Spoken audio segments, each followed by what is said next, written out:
Tomorrow I'm going on holiday and I'm coming back next week, so this will be the last video for a while. This is a Garrard Westminster chiming mantel clock, and it's very well documented, but before I'll get into details, I'll let you know how it sounds like.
Just below the dial there is this small piece of brass with some writing on it.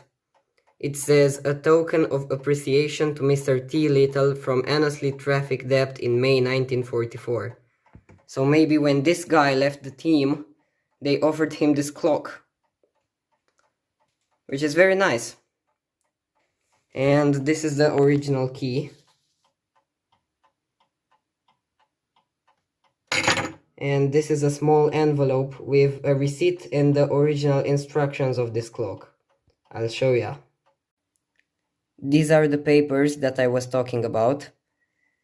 This is the receipt from G&F Cope & Company Limited, a jeweler's store. This shop still exists today and they sell old clocks and other stuff. The clock was purchased in 1978 for this amount of money. And on the envelope you can also see G&F Cope & Company Limited. Clockmakers Nottingham. These are the original instructions. You can pause the video and read them if you want to. And I'm very happy that the previous owner kept these papers because they're part of the history of the clock. Also, there's some text on the dial that says Garrard Clocks Limited, made in England. And here's a silencer. If it's activated, it basically lifts the release lever and jams the chiming train. The case is in decent shape, although it has some scratches and water damage. But the dial and bezel are in excellent shape, as you might see.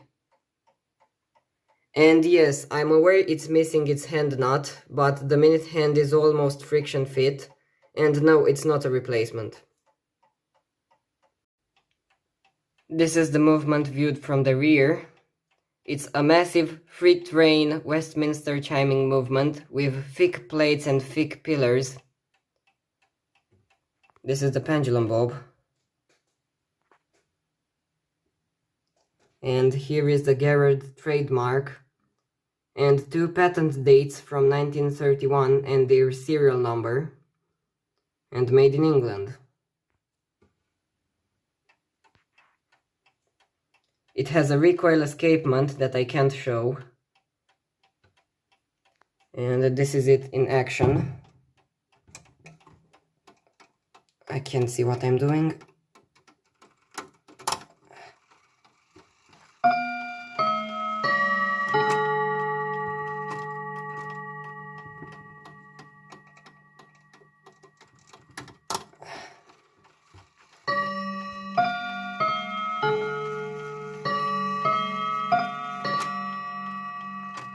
On the hour, this arm lifts free of the hammers and gives you the hour strike.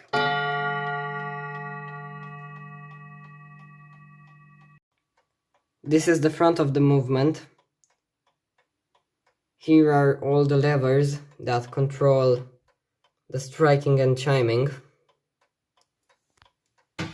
this is the dial. It's just a thin sheet of brass. And here's the hour chiming and striking.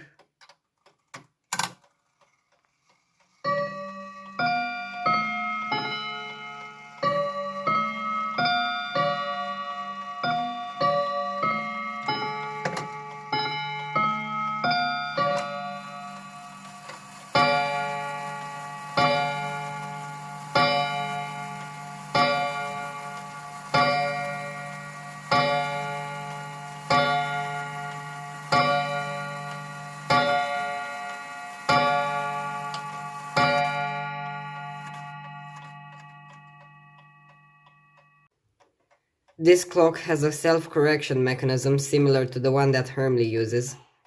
You can see there is the count wheel for the chimes, and just behind it there's a small cam with a slot cut in it.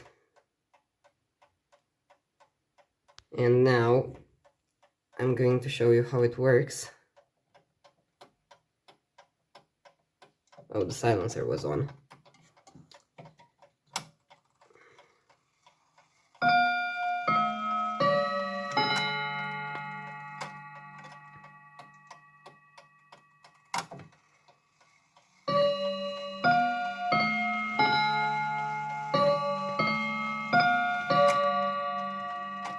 Now pay close attention to that cam.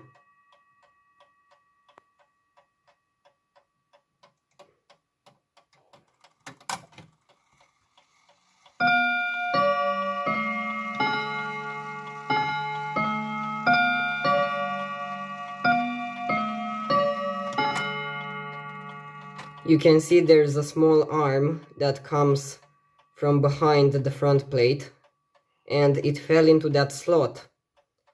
Now if I push the clock backwards and then forwards, nothing happens. That's because the arm that you have just seen, I think, is not lifted high enough so that the clock can get in the warning sequence.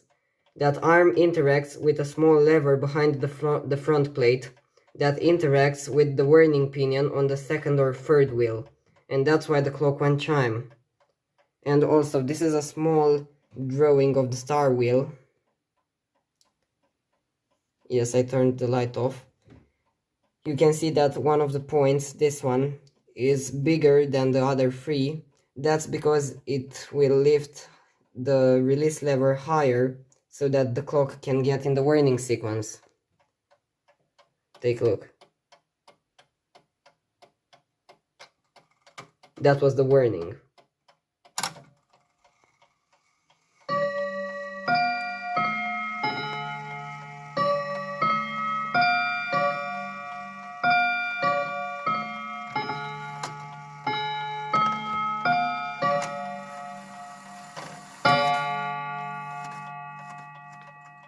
Also, here's the silencer. You can see it lifts the release lever and jams the striking.